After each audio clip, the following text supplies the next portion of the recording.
Nothing contained in this podcast should be considered a substitute for professional medical advice. This content does not represent our respective employers and is purely the opinion of the podcast hosts. We are not your personal medical providers. Sorry, friends. So, if you have concerns or are seeking a diagnosis or treatment, please seek individual advice from a healthcare provider in your area. We are not liable for any risks associated with acting upon the information contained in this podcast. This is intended for educational and entertainment purposes only, so enjoy the ride. Please drink responsibly and in moderation. Before drinking, please be sure to be of the legal drinking age for your country. We do not encourage the misuse of alcohol. Welcome to Medical Media Mixer, the perfect cocktail. I'm Nicole Peniston, psychologist. And I'm Tara Prisco, physician assistant. What's up, lady? Did you get snow? Yes, and then it's kind of drizzling now. How about you? Yeah. I got more snow than they told us and anticipated, but all I really had to do was go brush off my car, and that didn't take that long. So yeah. And then I moved my car into a cleaner spot. So hopefully if it does snow more, it'll be easier to get out in the morning. But yeah, you may have gotten more than me because there was nothing. It was like a coating. I'd say we got maybe an inch and a half. Okay. But that was between early yesterday and currently. And it's drizzle, snowing, flurries now, but not heavy. So hopefully I don't know it the stays difference between freezing rain and sleet. I know there's a difference. I think sleet is harder. I think it's a thicker consistency. Okay. So maybe it's freezing rain. Freezing rain, sleet, hail. Is that hail, the continuum? Yeah. But hail happens with in the summer, so that's even weirder. But isn't hail chunks of ice essentially? But it happens during hurricanes and tropical storms and weird things. Weird seasons. We don't do weather. Sorry, people. I'm not a doctor of weather. No. There's a lot of things I'm not a doctor of. But I thought it was much colder out than it was, so I had my little hand warmers. Oh, that's cute. And I didn't need them, but now they last 10 hours, so I'm just hanging out with them. Well, now you got warm hands. Yeah. And feet, because I put ones in my little snow boots too, and I didn't need them, so. Very cute. But I have a giant, because that's what I gave to my mailman and things like that for Christmas. So I just had a lot of them. So I was well, I should use them. That's a really cute gift. I like that. Yeah, it sat in my mailbox for 2 weeks though before they took it out. I was you guys know this is for you. There's a little card and a bow on it and everything. But, yeah. Yeah, we have the same mail lady literally for 13 years. Mm-hmm. Linda, good old Linda. She always leaves a treat for the dog. So yeah, we always give her a little something. Well, I think that's why it sat there, because I know there's the one steady mailman, but every once in a while other people. So I think they thought oh, well, we don't want to take his gift. So I think that's why it sat there for so long, because maybe he was off or something. And then when he came back on shift, he got it. Yeah. You froze for a moment. So I don't know what happened other than he was off and he was back on, but hopefully whatever that glitch was, that was the gist. Doesn't happen again. That was the gist. It was bleh, and you were frozen. Did you do anything this weekend at all? No, not a thing. I did some work, which surprisingly I didn't have to do too much work over the weekend. What I did was just little stuff that has always kind of lingering in the background. I was oh, I'll take care of this. But on Friday I had to take my car for service, which took much longer than expected. And then they didn't do everything. So I have to go back this Friday.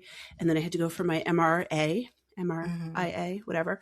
So I was anxious that I wasn't going to get all my work from home stuff done, because I only work from home one day a week, but I still have the same amount of work to do.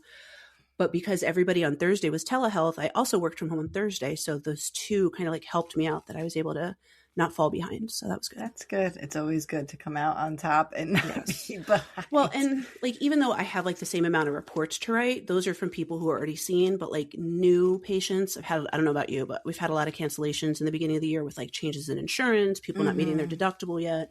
So I'm approaching the slow season, because it's 2 weeks behind for me. Mm-hmm. Got it. So I don't know. I don't like the slow season, but it is what it is. I understand I have to pay a big old chunk of money from my deductible, but then it'll be met and then we'll go about our business for the rest of the year, like all of us insurance using folks out there. So you got it. Last night, the husband and I actually made the kids go to my in-laws. We went out on our own. And I don't know Date if you've night. ever been to Yestercades. No, but I've heard about it. I've heard Yeah, it's there's a fun. couple locations. There's one close to me. There's a couple in New Jersey. And, you know, for our listeners, it's a place that has all vintage, like video game machines and pinball machines. And then they have console stuff too. And you pay like the 95 or something for the first hour, and then it's prorated in 15-minute increments after that. But it's a good time, you Very know? Stranger Things season 5 coded. Yes, it feels like that. Although we realize that like the Simpsons game and the Teenage Mutant Ninja Turtles game are essentially the same thing, that you're just walking and killing through the same kind of thing over and over again. And then once in a while you get a bigger boss, but like there's no like variety or skill to it. I mean, isn't that how most of those games are? Yeah, I guess some are better than others. They had Punch Out. They no longer call it Mike Tyson's Punch Out. Yeah, I don't think he gets any of the proceeds from it anymore. I think that's why. Yeah, so they had that. They had, there's like a lot of them in this place, but it's a good little like something quick to do, fun, interactive. You know, Yeah. pinball. You know, I was playing some Indiana Jones pinball machine, and then all of a sudden things started lighting up, and Ooh. 5 balls were shooting everywhere. Sounds like a very exciting date night. I was like, what's going on? But I think that was good. I think I got a good score at that time. Awesome. That sounds like fun. Yeah. So it's nice to have things like that in your area. Yeah, I kind of just stayed home, watched a bunch of random stuff on Netflix, some for the pod, some not. I don't know if you've seen His and Hers, how it's supposed to be like this whole... Yes, I watched the whole thing. Girl, I called the ending right, like from the you first scene. You saw the whole ending? Yes. I called that, and like that little twist with like the girl, like the reporter. I didn't catch that, but I knew it was going to be her. And I'm not giving any spoilers for people, but I knew like right away, the first scene when they were giving her background, like she'd been having like issues, and I was like, that's it. I didn't know why, but I knew it was her. Right. I was like, and then everybody at the end, oh my God, I didn't see that twist coming. I'm like, am I psychic or did I just follow the plot line? So that's based on the books by that Alice Feeney, who does a lot of those quick which type, I've read a lot of. You know, I've read a few of her books. Yeah, so they do those kind of quick things. I thought, it was fun to watch. I thought sometimes like the production value was a little over dramatic in some parts, like a little. Right. I don't know if you saw my Facebook post, but I think it was like episode 3 I was on. I was like, why do I hate every character? Like I hate every person. Yeah, there's nobody likable. They're like, I was like, I barely even like that little kid, and like I only like her because she's a small child, and like what has she done? But like everyone was like so. They somewhat redeemed themselves toward the end, but still everyone, I was just like, I cannot stand you. Yeah. And then someone I used to work with, she was like, I read the books and I felt the same way, that I read the book and I felt like I hated every character too. I was like, okay, at least I'm doing this right. Exactly. But you know, it was a quick like boom, able to like binge it. So yeah. I like those kind of things. I like limited series actually for that reason sometimes, because sometimes they kill things in the end, as we talk about, like some of these long series, like multiple seasons, and you're like blah at the end. Like this, like get it all done, tie it up, give me some, you know. Yeah. Well, and I really like that actress Tessa Thompson. I've seen her in several things. And so that was why I was like, okay, let me watch this. And then when I was getting annoyed, I was like, let me hang in there because I really like her. So the main guy, Jack, too, he's in a lot of things. Yes. That actor, he's familiar. I can't remember his name. He's in stuff. Yes. He's in lots of stuff. A lot of stuff. Yeah. He's in a lot of stuff in this movie. Literally and figuratively. He's in a lot of stuff. Oh, yes. Oh, I see you have a pretty glass. What are you drinking? I do. So I had some of those, you know, those like sugar cubes that you put in champagne to flavor it. Ooh. I had a couple of them from like the holiday season that I never used. So I decided to try one. So this one, I also got champagne glasses finally because I didn't have them. This one is apple, pear, no, not rosemary, apple, pear, and some sort of spice. It's all right. It's leaving my glass very dusty, which I'm not loving that, but it's not bad. Okay. Well, I had also, for my birthday forever ago, had gotten 12 days of sparkling wine. So I've got lots of little bottles of sparkling wine. Just like, oh, great, I can pair those. That's nice when there's like little bottles too, because something like that, once you open it and then it goes flat. So I like that. Even when I buy like Prosecco or something for like most, like the little bottles are where it's perfect. At. Yeah. Well, you saw the picture of my drink, so I did. It is going to be interesting. Let's hope I don't make a mess in any way, shape, or form. Well, and it's funny. There are for the next episode that I'm doing, I didn't take notes, so I'm going to forget stuff. So I'm saying this now so you can remind me. There are 3 medical crossovers that I want to bring up, and one of them is connected to your current episode. So, okay. Yes. All right. So my drink today is called the Bloody Elixir. Essentially, it's a Bloody Mary. But in a blood bag. one, yes, mine is in a blood bag. I will have to put that on. I'll hold it and drink it and show it on the socials. But this one, you can use, of course, the Bloody Mary. You can use a pre-made mix. There's plenty of them out there. Yeah, yours had like a lot of ingredients. I was like, girl, you buying all those spices? All right, I'm going to lie. I'm not going to lie. I used a pre-made mix today because I didn't have time to do anything else. Yeah, because I was like, you need dill and thyme and Old Bay. Yeah. I was like, girl.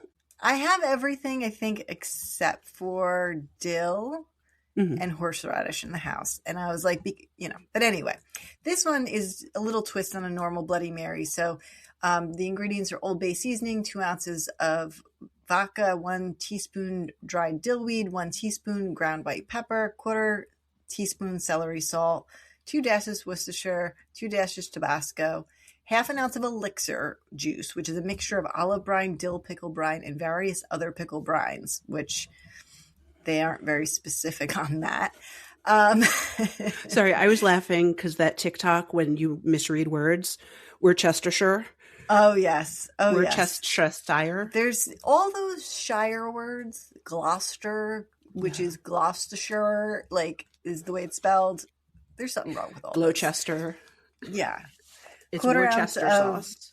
Lemon juice, 1 teaspoon prepared horseradish, 4 ounces tomato juice, and garnish with a kosher dill pickle and thick cut bacon. So you're supposed to coat the rim of the glass with the Old Bay seasoning, and then you basically mix all of the other ingredients except for the bacon and pickle, shake them up, pour it, and then throw your pickle and your bacon in there.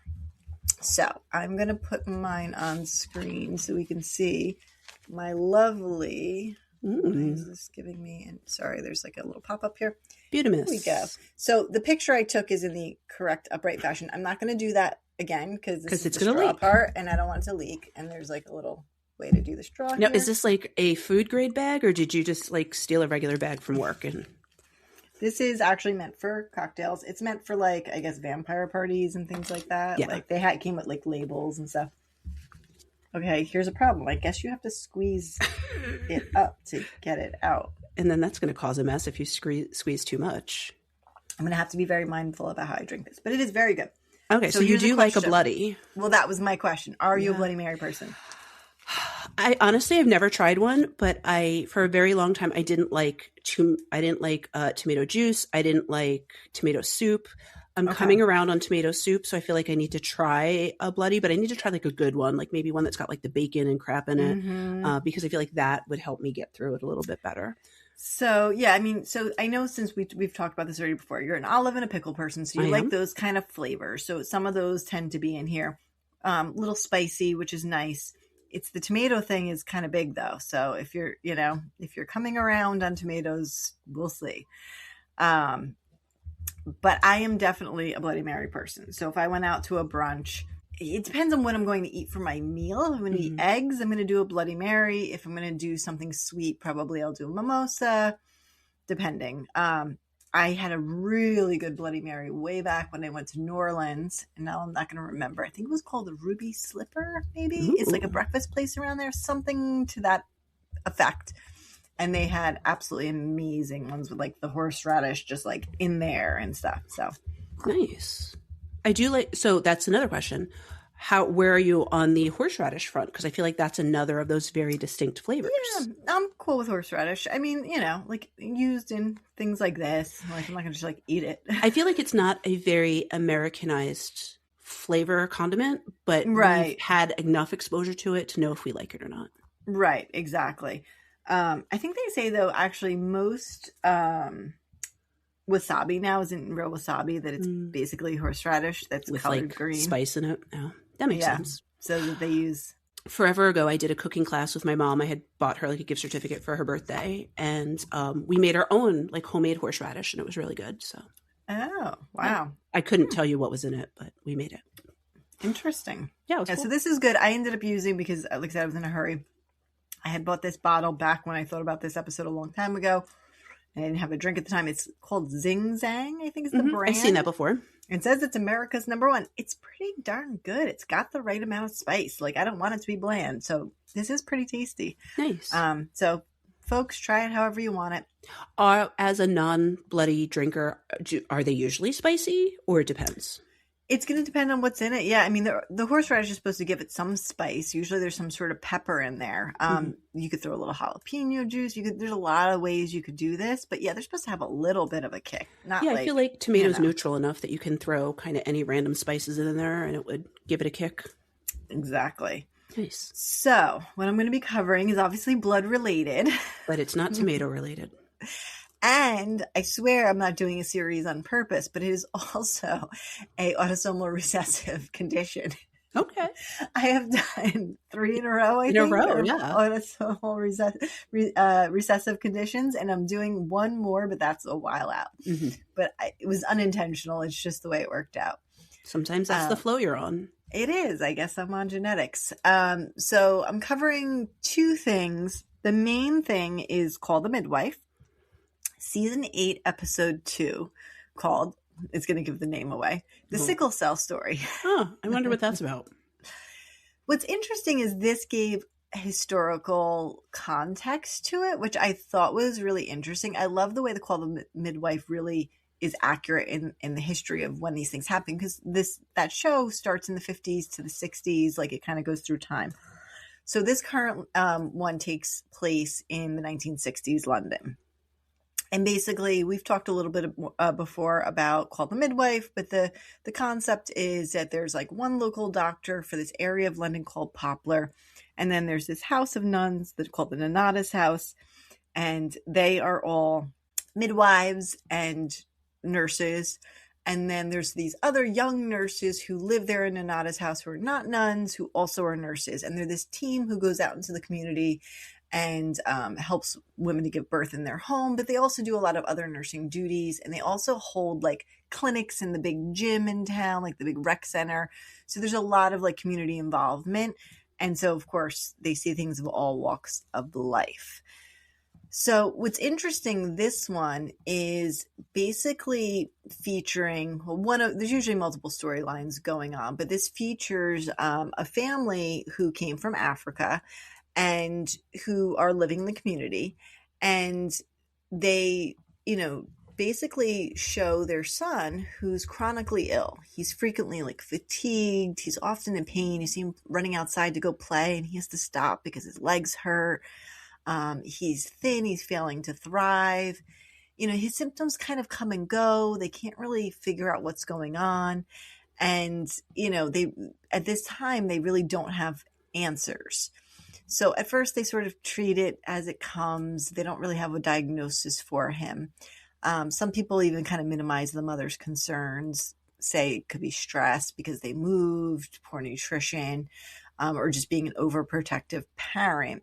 But as the episode progresses, the doctor, he actually was reading, of course, in medical journals about this disease that people specifically coming from Africa have. So they start to notice like how severe these crises are, and even start to notice that the father has similar things. The father, at one point, I don't remember what the reason was, but he had to run somewhere and he had to stop because his legs were cramping. He was in pain, that kind of a thing. So the doctor, like I said, who had read the medical journal, because remember, this is a time where, yes, the UK is mainly Caucasian, but there are, because of colonization and different things happening, people immigrating and coming to the UK. And so it's something that now he needs to be aware of. Wait, let's hold up. Didn't we forget to say the relevance of why you're covering this in a February episode? Oh, yes, you are correct. Because mine is also a February episode. Right. That's why I was like, wait a minute, this is important. It is. So it is Black History Month, February. So I had originally planned, not this episode, another, well, you'll see. I have more to come future episode this month. But yeah, I mean, so this is something that makes sense to cover because it is something that mostly affects that population. We'll come into a little bit of that in the future, in the genetics later in the episode. But yes, thank you for reminding me. And that's one of my crossover things for the next episode. That's why it was on my mind. So I got it. So essentially, the family does, the doctor does come to realize what it is, and then basically helps them to get the access to the care they need, usually in the central hospital or in a bigger academic center. But it seems at the time that they were really just learning about what this was and how to treat. And this is in the 60s. So, I mean, maybe our young listeners feel like the 60s is a long time ago, but to me, I'm like, I mean, we weren't alive then, but we were maybe a thought, a consideration. Our parents were in like middle school and high school. But yeah, I mean, it's not that long ago, if in perspective, to think that this huge disease process that we know so much more about now really wasn't recognized, and probably because it mostly affected people who lived in Africa. Maybe there they didn't have the resources. So until those people started moving outside of that area and started experiencing it in other countries, where the research started to happen. And just the health disparities in general for minority populations, those things not being necessarily recognized until it became a larger issue. Mm-hmm. So I'm going to jump over to a more modern depiction of this, just because it'll kind of show you where we've come from where we started. So in last season of the Pitt, so in season 1, there's a character, Joyce St. that we follow. So she first comes in the ambulance to their emergency department in obvious distress. She's screaming, writhing in pain. The medics assume she's drug seeking and unwilling to cooperate. They said she was removed from a bus for disturbing passengers, and they hand her over to the ER team. She explains that she called 911 because her own pain medications aren't working, and she tells Dr. Samira Mohan that she has sickle cell disease and is in crisis. Later, we'll talk about what crisis is. Dr. Mohan orders IV morphine and Dilaudid, which start to help her. She also orders an exchange transfusion and begins gathering her medical history. And then Joyce's wife, Undine, shows up and thanks, her for actually listening to her partner, because other people in the ER and the EMTs are looking at her like she's drug seeking. So they do find on X-ray a new density in Joyce's right lung, which turns out to be something called acute chest syndrome, which we'll also get into, which is a pretty serious complication of sickle cell. And Joyce talks about her lifelong battle. Both her parents carried the trait, and then she was diagnosed as a newborn, and she's had years of medical care and keeps like all of her history on her phone. She's very organized. Later, the charge nurse, Dana, sees that she's stabilizing thanks to the transfusion. She's waiting for a bed upstairs, and they talk about like home responsibilities, reminding her to take care of other things and trying to juggle things that sometimes Joyce is sort of not putting herself first, taking care of their child, their pet, things like that. And Joyce and Undine, sort of share a kiss and show like their little love story. The doctors later determined that Joyce needs to be intubated, though, to prevent further life-threatening complications. So for our listeners, intubation is when they put a tube down into your trachea and into the first part of your lungs to help you to breathe. And so often we want to do this to protect the airway before something becomes acute, if we can. Obviously, that's not always an option. So they're doing this in preparation because they know that she's decompensating and that they're going to have to protect her lungs. And typically you're going to sedate a patient for that. So Joyce initially sort of hesitates, wants to stay awake as much as she can from through the procedure, but then they explain like that's not really possible. So then she is eventually sedated and intubated and stabilized and ends up going to the ICU. So this really highlights the misunderstanding, the racial disparities, the assumption that it's somebody who's drug seeking. And these patients require significant pain management. So what you would give to somebody else, you would think would kill, and then what you would give to them wouldn't touch them because they've had to deal with this for so long. Mm-hmm. And if you gave what you give to a sickle cell patient to somebody else, it would kill them, kind of a thing. Like it's an extreme amount. More of like this long-term pain requires better pain management. Because it really does. Like their baseline pain is higher than most people's baseline pain. Absolutely. So sickle cell. I think there's some knowledge in sort of the general community, like people about this, but I honestly know nothing other than it's named because aren't the cells the shape of sickles? Correct. Other than that, I know nothing about why it happens, what are the symptoms, what is the long-term effects. And then I know it can occur more often in African American communities, but other than that, I don't know anything about it. Right. So genetically, genetically, it really started in Africa. There is some little bit of drift into some of the Mediterranean, Middle East because of mixing bloodlines. There may be people who carry it there. So it is, like we talked about in the beginning, it's an autosomal recessive. So that means that you only develop symptoms if you inherit 2 copies, one from each of your parents. And basically your body makes a different shape hemoglobin. Now, we talked in hemoglobin. We're like tying all our episodes in. We talked about hemoglobin, methylhemoglobinemia in the last of my episodes.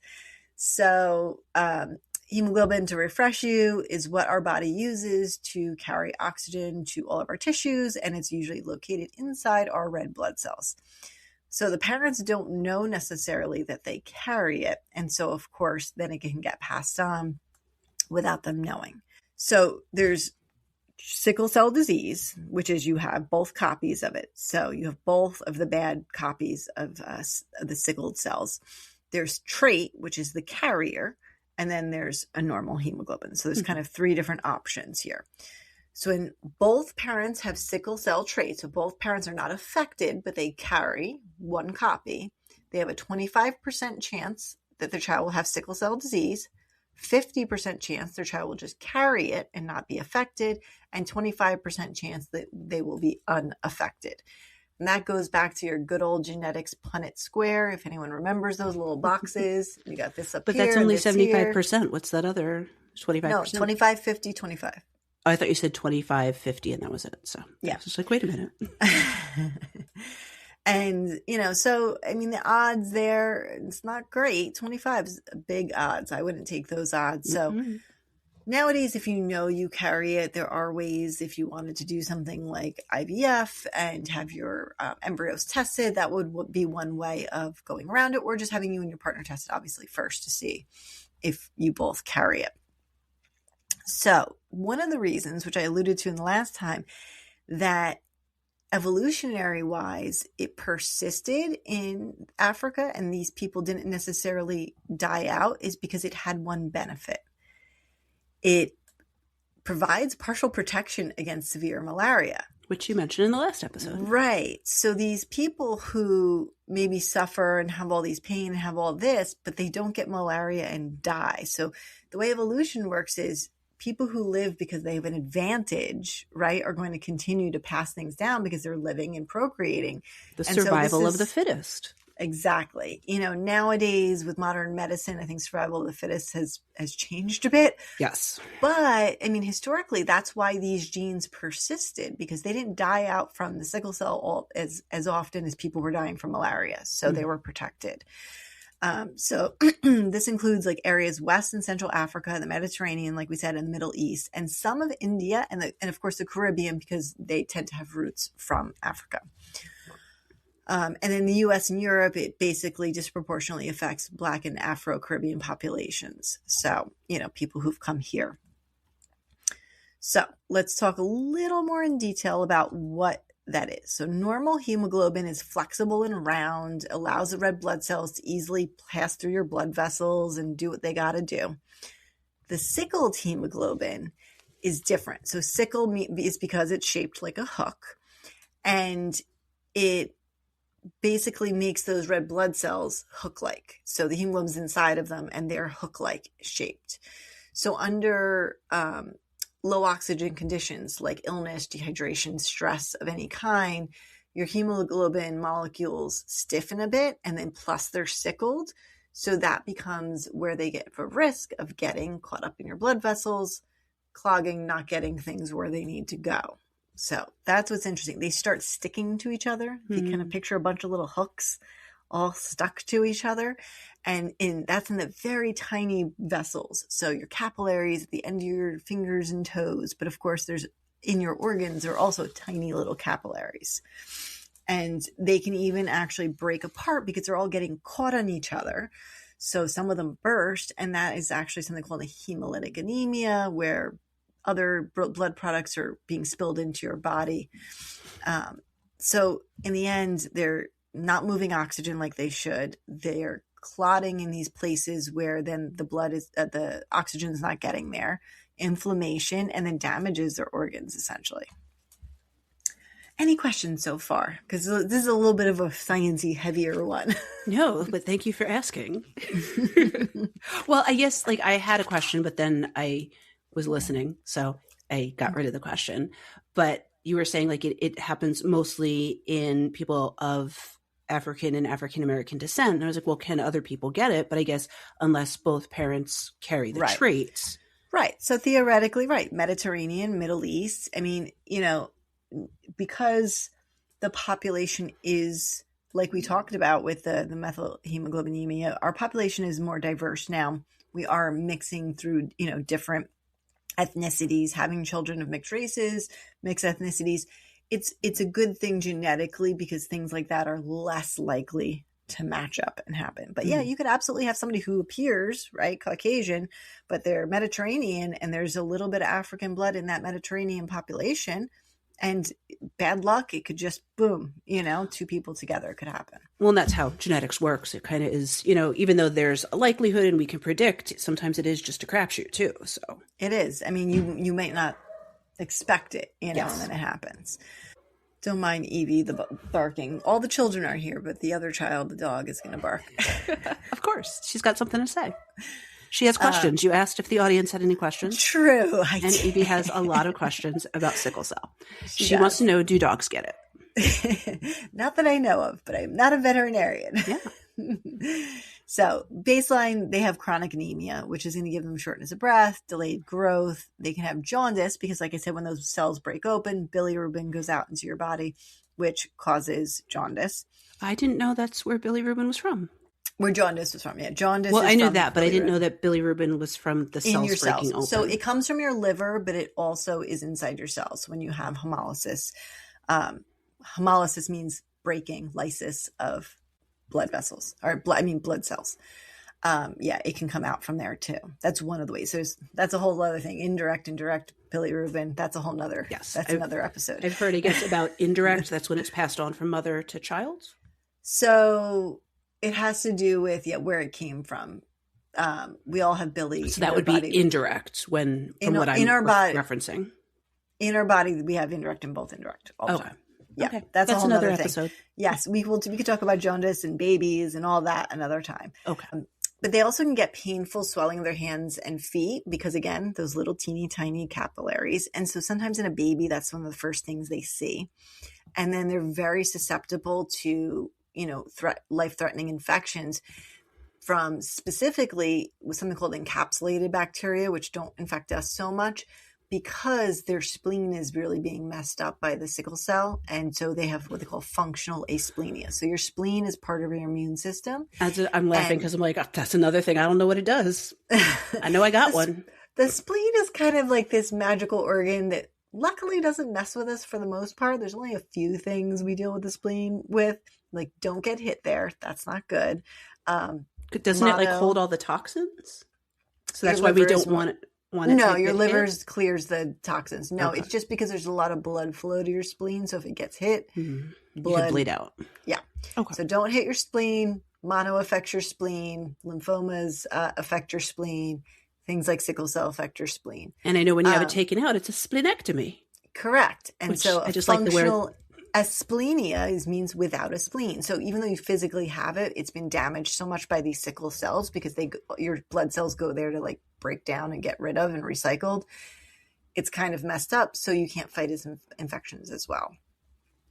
And they have chronic pain, as we already talked about, leg ulcers because of their circulation. They can have vision issues because of blood supply to their retina, kidney injury from, again, all of these things building up, pulmonary hypertension, again, from their blood vessels, stroke, and delayed puberty just because of just poor growth in general. Mm-hmm. So we mentioned that other character had acute chest syndrome. Mm-hmm. So that's one of the most dangerous complications. And it can be triggered by kind of anything that sets your body off. So an infection, an infarction, which is where blood supply actually completely stops to an area and that area of tissue dies. And it usually starts with chest pain, fever, cough, and low oxygen, and is the leading cause of death in sickle cell. So, often these patients are relying on pain medications like we spoke about. So chronic opioid use is necessary, but of course there are complications related to that as well. And doesn't that impact your liver and other organs? Like, even if you're not having that addiction potential, which most people associate opioid use with, it can have those long-term like bodily effects as well. So yeah, I mean, the biggest things that opioids do is, well, there's a whole lot, again, another episode, but the constipation is a huge one. The physical dependence is a huge one. You can even have where the blood, it slows your gut so much that the blood supply to your gut can cause issues there. Mm-hmm. But technically, like, it doesn't cause too much liver damage. Alcohol is way worse than that. Alcohol and Tylenol are way worse. Yes. Yeah. So, I mean, but there's just complications just because these patients are on chronic meds, and you kind of get to a point like, what else can we do for them? So a sickle cell crisis. So what's interesting is back when I was an undergrad, I had to do some shadowing hours in medical offices to fulfill my part to get into PA school. And I actually did with a pediatric hematology oncology practice in Newark specifically. Newark, New Jersey is a very diverse area and has a high African-American population. So these hematologists, hematology is a blood specialist, they did have a high population of patients with sickle cell. So I did get to see patient children, come in, and I'm in pain and showing their joints swelling up and these things. So there's definitely a difference between seeing it, especially in a child, and then reading about it. They're seeing that human aspect of this poor person who's just in excruciating pain. Well, and knowing what we know about it now, I'm sure this is stuff that's screened very early on at birth. So at least they can set up a treatment plan, but obviously we can't prevent sickle cell, or we can't stop it. We talked about newborn screening, but I don't know if sickle cell is in newborn screening. Let's Google that because I'm not sure. I would think it was, though, if it's genetic and we know it's so serious. Maybe it's something you have to request, but maybe it's not like automatically screened for. Sickle cell newborn screening is universal. Okay, so it is done. It just, there are a list of diseases that are done. So I didn't know if it was for sure on that list. So it is. So there's a heel stick gets done in the hospital before you leave. It is on that list. So. But I would assume then, you're going to know pretty early on what treatment options are, what symptoms to look out for, all that stuff. Right. And we're going to get in a moment to treatments, but for the longest time, pain medications and fluids were basically the treatment. There really wasn't much else you could do. So you have to, of course, avoid things to set them off. So they're going to be limited in exercise and playing. Yeah.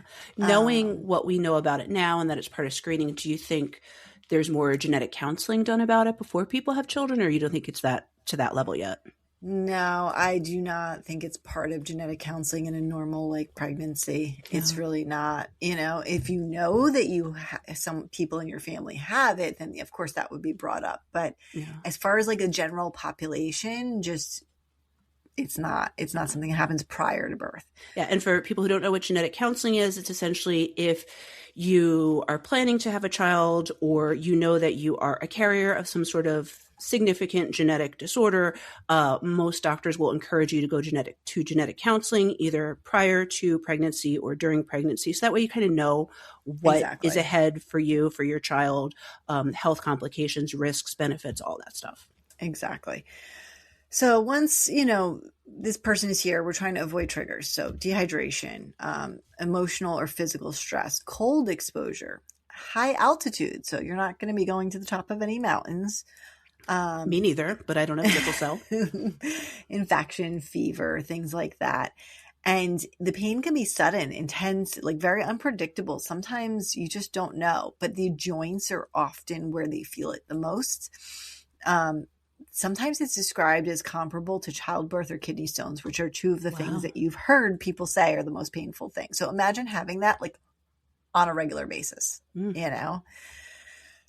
So in a crisis, sort of the acute treatment is aggressive IV fluids, oxygen, opioids, usually morphine or hydromorphone, anti-inflammatory medications, warmth to help with circulation, and just basically monitoring them for things like that acute chest syndrome or infections. So how long would you say like a crisis would last for someone, or it depends on what I think treatment they there's get? a lot of factors, and how quickly they get that treatment. I really don't know, but I think it's going to be very dependent. So we have some treatment now, and we do have some new things coming. So one of the medications that they can use is something called hydroxyurea. It's used in other red blood cell disorders. Basically, it increases something called fetal hemoglobin, which does not sickle. That's another form of hemoglobin that you have as a fetus, but it would work and help you to have that instead of the sickled. It can reduce like the frequency of crisis. It's not a great treatment, but it's something. It does improve survival a bit. Is it like invasive, or is it just taking a pill? It's a pill. Okay. I'm not sure why it's saying it's underutilized. I'm not really exactly sure Maybe why. Expense. Maybe availability, Well, and that's a generic old medicine. It's an old medicine. It's not fancy at all. There's some new fancy ones. Sometimes the insurance companies just don't cover stuff. So. True. But there's some new ones, definitely, and definitely a monoclonal antibody biologic that's really on the forefront here, something called Adakivo. It's a monoclonal antibody that blocks P selection. I'm not sure what that is, but it reduces the stickiness of the sickle cells. P selection is a selection of P. Got it. Lowers frequency of the crises. I don't know. Felt like it was right there in the drugs, L-glutamine, which you may have heard of just glutamine, but this reduces oxidative stress, so it can help a little bit. Something called Oxbryta helps hemoglobin to bind the oxygen better, so that helps that end of things.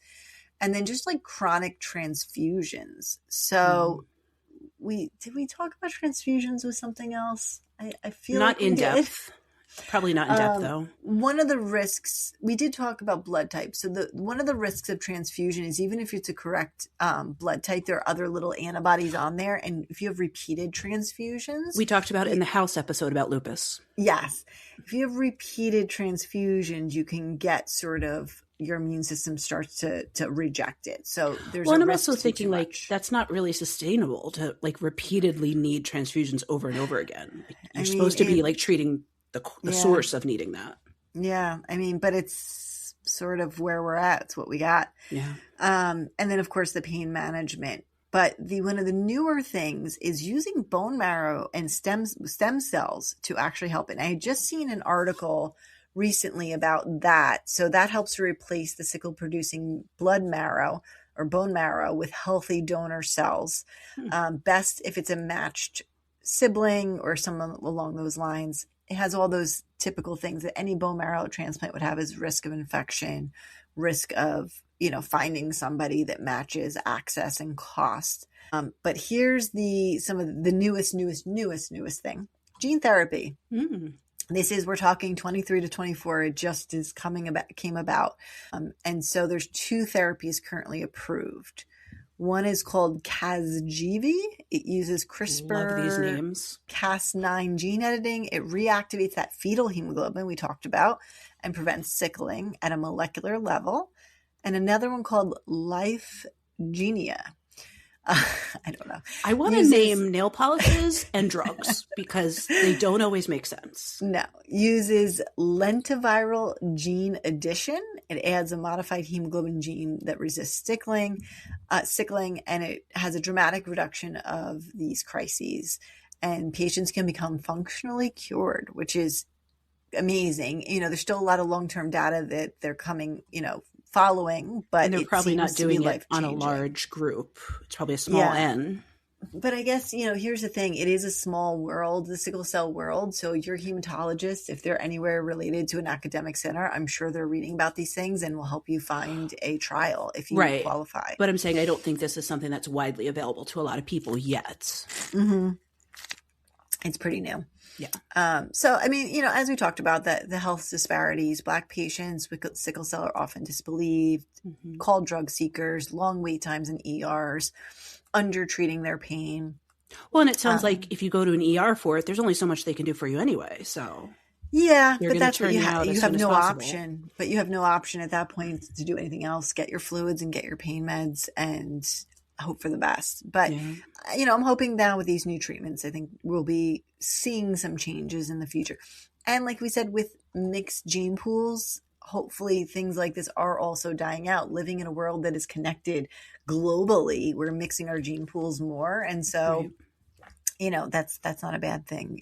That helps to eliminate some of these diseases. So yeah, sickle cell. I mean, it's something I said, I think we've heard of, but a lot of people don't know a whole lot about it. I was going to say, I thought you were going to talk about actual Bloody Mary, but I guess that would fall more under my purview than yours. So maybe that'll be a different episode. Where we in Catholic school used to, if you turned around 3 times in the dark in front of the mirror, Bloody Mary would come and get you. And the original Bloody Mary, Mary of Scots, who bathed in virgin's blood. Yeah, of course. All right, it's more psychological the bottom than medical. Of my blood bag now here. Chug, chug, chug, chug, chug, chug, chug. Yay! There's pepper in the bottom there. Ugh, you got to suck all that pepper down and then no, cough. Thank you. Choke on. You know what would go very well in that Bloody Mary? Some pickles and some olives. Yes, pickles are definitely a definite additive, and bacon. Bacon makes everything better. There was something there. I was thinking about you about like that distinct taste. Oh, this is what it is. What are your thoughts on black licorice? Because that's another distinct flavor. It is. So I do like it. So I you like anise or anise? I do. But fennel. I do. I like fennel too. I don't like fennel. Real licorice. True licorice. What we get in not Twizzlers. Sorry, Twizzlers. Right, or Brock's or whatever. Yeah. Even the black stuff. Even the black licorice is not. If you go to Iceland, get some real licorice. Yeah. The flavor is almost chocolatey. It's like this, I don't know, something about, there is a brand in the US, I can't remember. I think it had like a panda on the front. I don't know why it would have a panda. Penguin? Had some sort of animal on the front. Iceland has nothing to do with pandas or penguins. But it had some sort of animal. But anyway, it's not a wallaby. That would be the wrong place. I don't remember. That's Australia. Australia anyway, has there's a brand in the US. I know Whole Foods used to carry it. I feel like it was like wallaby, but I don't know. But anyway, it was real licorice. And that stuff is like really good. Well, I asked because a while ago, a friend of mine had told me, try black licorice caramels. And I did, and I was obsessed with them. And then it immediately fell out of my brain and something reminded me of it. And so I ordered ones off of Amazon and I am now addicted. Uh-oh. So good. Next time we see each other, whenever that may happen, if I still have some, I'll bring you some because they're good. Because it has that flavor, but it's not like that overwhelming, gross chemical flavor that American black licorice has. It's not a chemical flavor. Exactly. But see, I don't like anise, or fennel, which I know that's the more natural flavor. I don't like those. So I guess I'm on the fence with that one. But you like these ones that you're having. Do. So whatever that is, it's good. Do you like, this is another flavor, but do you like ginger, like real gingery ginger? Sometimes. Like I like ginger ale. Sometimes I like things that have fresh ginger in it. Other times I don't. So I think it depends probably on the amount of ginger. Because there's these candies called gingies. Yes, I've seen those. And they have both chewable and like hard candy forms. And the chewable, they're pretty addictive. See, ginger is on like the cusp of black pepper, which makes my lips swell. Okay. So I think I'm hesitant to try it, even though I enjoy the flavor. Got it. Yeah. Okay. And this is your cooking section of Medical Media Mixer. Flavors. We talk about flavors, Flavor profiles. Yes. And I finished my drink also. So apparently we liked both of our beverages. Yeah, I still have a little in a cup extra that I didn't fit in my blood bag. So I'll sip that. All right. So hopefully you guys learned a little something. Thank you for listening to Medical Media Mixer. The perfect cocktail. Cheers. Cheers. Clink. A little more pepper. Thanks for tuning in to this episode of the Medical Media Mixer podcast. If you enjoyed the conversation, don't forget to subscribe, rate, and review us on your favorite podcast platform. Your support helps others find the show. Want to keep the conversation going? Follow us on social media. We're at Medical Media Mixer Podcast on Instagram, Facebook, TikTok, YouTube, and on Pinterest, the Medical Media Mixer board. If you'd like to support the show and help us grow, check us out on Patreon. Patreon.com/Medical Media Mixer Podcast. And on Buy Me a Coffee, buymeacoffee.com/Medical Media Mixer Podcast. If you have a topic idea, feedback, or just want to say hi, send us an email at medicalmediamixer@gmail.com. You can also stream all of our episodes and find more info on our website, medicalmediamixer.podbean.com. We're available on all major podcast platforms, so no matter where you listen, we're there. Thanks again for listening, and until next time, keep mixing medicine and media.